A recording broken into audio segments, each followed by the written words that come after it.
नमस्कार दोस्तों, आपका स्वागत है हमारे पैरामेडिकल एजुकेशन चैनल में। इस वीडियो में हम कुछ ऐसे मोस्ट इंपॉर्टेंट क्वेश्चन के बारे में बात करेंगे जो nursing, ANM, GNM, BSc nursing, NHM की वैकेंसी, सीएचओ जैसी भर्तियों में बार बार रिपीट होते रहते हैं। इसलिए दोस्तों इस वीडियो को पूरा जरूर देखिए। साथ ही चैनल पर नए हो तो चैनल को सब्सक्राइब करना ना भूलिए, क्योंकि इस प्रकार के कई मोस्ट इंपॉर्टेंट क्वेश्चन और आने वाली वैकेंसी के बारे में और पहले हुई भर्तियों के पेपर, सिलेबस और इस प्रकार की कई जानकारी भरी वीडियो लाते हैं। तो दोस्तों अब हम पहले क्वेश्चन के बारे में बात करते हैं। पहला क्वेश्चन है कि कोशिका झिल्ली किसकी बनी होती है। तो हमारे पास इसमें 4 ऑप्शन है। उसमें पहला ऑप्शन है कार्बोहाइड्रेट और प्रोटीन की, दूसरा है प्रोटीन तथा लिपिड की, तीसरा ऑप्शन है प्रोटीन, लिपिड और कार्बोहाइड्रेट की, और चौथा ऑप्शन है केवल प्रोटीन की। तो दोस्तों इसमें जो राइट ऑप्शन है वो होगा बी, यानी प्रोटीन तथा लिपिड की है वो कोशिका झिल्ली बनी होती है। अब हम अगले क्वेश्चन के बारे में बात करते हैं कि जीवन का भौतिक आधार किसे कहा जाता है, यानी फिजिकल बेसिस ऑफ लाइफ। इसमें 4 ऑप्शन है हमारे पास। जो पहला ऑप्शन है वो है साइटोप्लाज्म, दूसरा जो ऑप्शन है वो है प्रोटोप्लाज्म, तीसरा ऑप्शन है वो है न्यूक्लियोप्लाज्म, और चौथा ऑप्शन है उपरोक्त सभी। तो दोस्तों इसमें जो राइट ऑप्शन है वो होगा डी, यानी उपरोक्त सभी, यानी ये जो तीनों है वो भौतिक आधार है। अब हम अगले क्वेश्चन के बारे में बात करते हैं। तो अगला क्वेश्चन है कि खुरदरी अंतःपर्दीय जालिका निम्न में से किसका निर्माण करती है। तो इसमें हमारे पास 4 ऑप्शन है। पहला ऑप्शन है प्रोटीन, दूसरा कार्बोहाइड्रेट, तीसरा वसा और चौथा है उपरोक्त सभी। तो इसमें जो राइट ऑप्शन होगा वो होगा ए, प्रोटीन, यानी खुरदरी अंतःपर्दीय जालिका प्रोटीन का निर्माण करती है। अब हमारे पास अगला क्वेश्चन है कि कोशिका का शक्तिगृह किसे कहा जाता है, यानी power house of the cell. तो इसमें हमारे पास 4 ऑप्शन। उसमें पहला ऑप्शन है लाइसोसोम, दूसरा है माइटोकॉन्ड्रिया, तीसरा है राइबोसोम और चौथा है न्यूक्लियस। तो इसमें जो राइट ऑप्शन है वो होगा बी, माइटोकॉन्ड्रिया को power house of the cell कहा जाता है। अब हम अगले क्वेश्चन के बारे में बात करते हैं कि दाल में कौन सा एमिनो एसिड कम होता है। इसमें जो पहला ऑप्शन है वो है मिथ्योनिन, दूसरा है लाइसिन, तीसरा है ट्रिप्टोफेन और चौथा है वेलिन। तो दोस्तों इसमें जो राइट ऑप्शन है वो होगा ए, मिथ्योनिन को। अब हम अगले क्वेश्चन के बारे में बात करते हैं कि मानव में फ्लोरीन का प्रमुख स्रोत कौन सा है। तो इसमें 4 ऑप्शन। जो पहला ऑप्शन है वो है दूध, दूसरा है पानी, तीसरा है चावल और चौथा है हरे पत्तीदार सब्जी। तो इसमें जो राइट ऑप्शन है वो होगा बी, यानी पानी, यानी मानव में फ्लोरीन का जो प्रमुख स्रोत है वो पानी होता है। अब हम अगले क्वेश्चन के बारे में बात करते हैं। तो अगला क्वेश्चन है कि सेंट्रल नर्वस सिस्टम में सबसे अधिक मिलने वाला न्यूरोट्रांसमीटर है।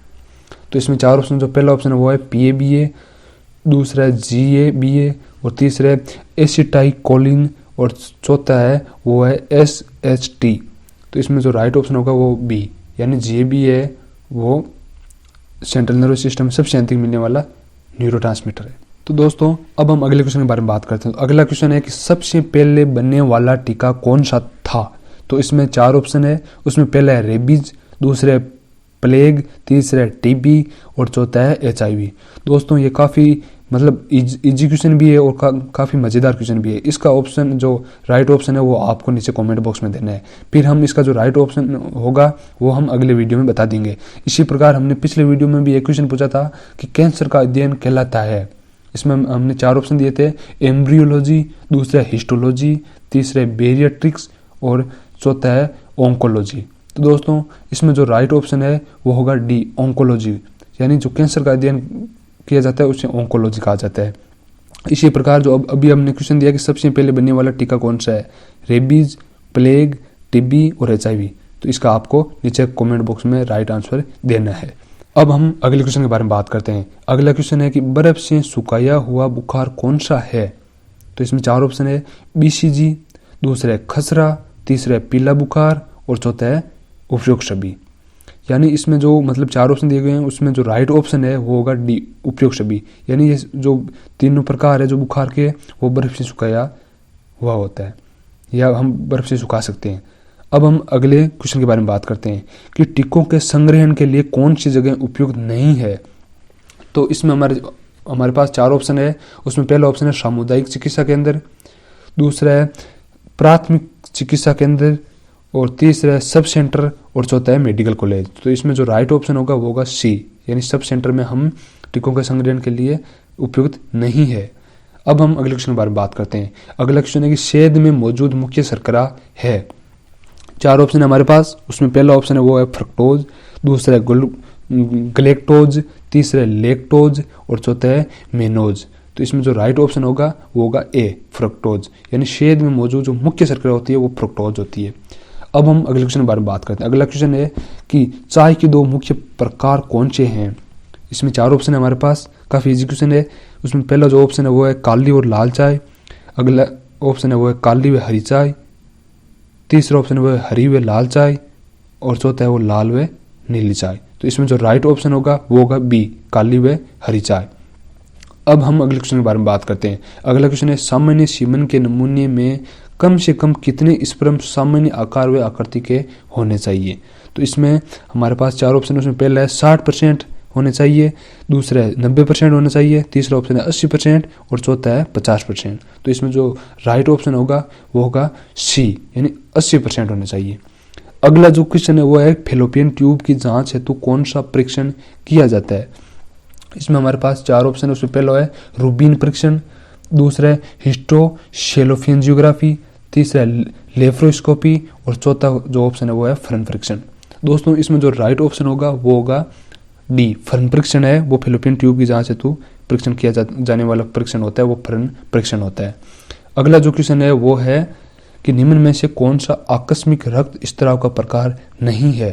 तो इसमें जो 4 ऑप्शन है हमारे पास, पहला ऑप्शन है गुप्त रक्त स्त्राव, दूसरा है बाह्य रक्त स्त्राव, तीसरा है मिश्रित रक्त स्त्राव और चौथा है उपयुक्त में से कोई नहीं। तो इसमें जो राइट ऑप्शन है वो है डी, उपयुक्त में से कोई नहीं।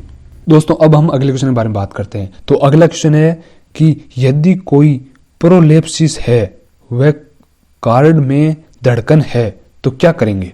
तो इसमें हमारे पास 4 ऑप्शन है कि ऑक्सीजन देंगे, वह पाँव वाले भाग को ऊपर करेंगे, अगला जो ऑप्शन है वो है सेंट्रोसिन ड्रिप देंगे, तीसरा ऑप्शन है सिजेरियन की तैयारी करेंगे और जो चौथा है वो है उपयुक्त सभी। तो दोस्तों इसमें जो राइट ऑप्शन होगा वो होगा डी, उपयुक्त सभी। ये सभी एक्टिविटी करेंगे।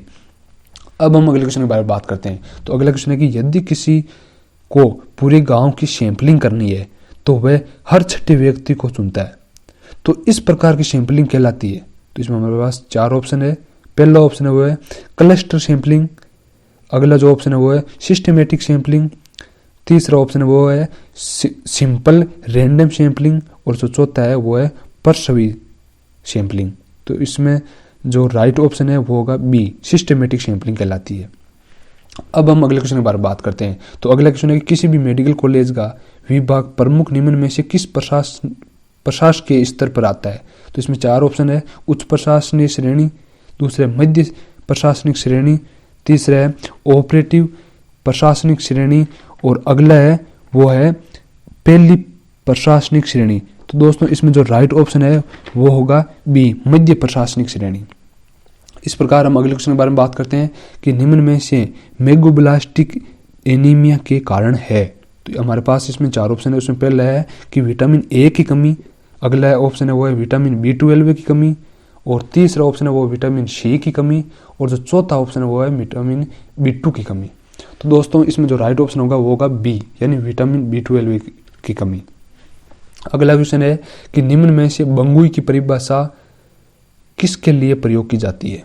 तो इसमें 4 ऑप्शन है। उसमें पहले है मलेरिया के लिए और दूसरा ऑप्शन है खसरा के लिए, तीसरा है टाइफाइड के लिए और चौथा है एड्स के लिए।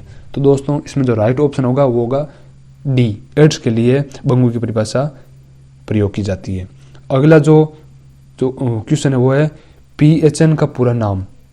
जो 4 ऑप्शन है हमारे पास, public health nursing, personal health nursing, personal health nourishment और चौथा है वह उपयुक्त में से कोई नहीं। तो दोस्तों इसमें राइट ऑप्शन होगा वो होगा ए, पब्लिक हेल्थ नर्सिंग। अब हम अगले क्वेश्चन के बारे में बात करते हैं। तो अगला क्वेश्चन है कि आयुष से क्या अभिप्राय है। तो हमारे पास इसमें 4 ऑप्शन है। उसमें पहला है कि सभी चिकित्सा पद्धतियों को मिलाना, दूसरा ऑप्शन है सभी चिकित्सा पद्धतियों के विशेषज्ञों का सम्मेलन, तीसरा ऑप्शन सभी चिकित्सा पद्धतियों को एक छत के नीचे लाना और चौथा ऑप्शन है वो है आयुर्वेद पद्धति को बढ़ावा देने हेतु कार्यक्रम। तो दोस्तों इसमें जो राइट ऑप्शन होगा वो होगा सी, यानी सभी चिकित्सा पद्धतियों को एक छत के नीचे लाना, जो इसका राइट आंसर है, यानी आयुष का अभिप्राय है। अब हम अगले क्वेश्चन के बारे में बात करते हैं। तो अगला क्वेश्चन है कि परिवार कल्याण कार्यक्रम का उद्देश्य नहीं है।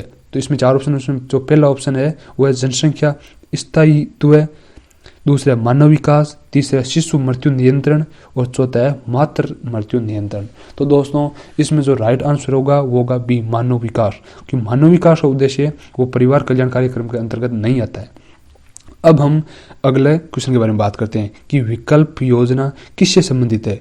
जनसंख्या नियंत्रण से, परिवार कल्याण से, गर्भ निरोधकों का प्रयोग और चौथा है उपयुक्त सभी। तो दोस्तों इसमें जो राइट ऑप्शन होगा वो होगा डी, उपयुक्त सभी, यानी ये तीनों जो ऑप्शन है वो विकल्प योजना से संबंधित है।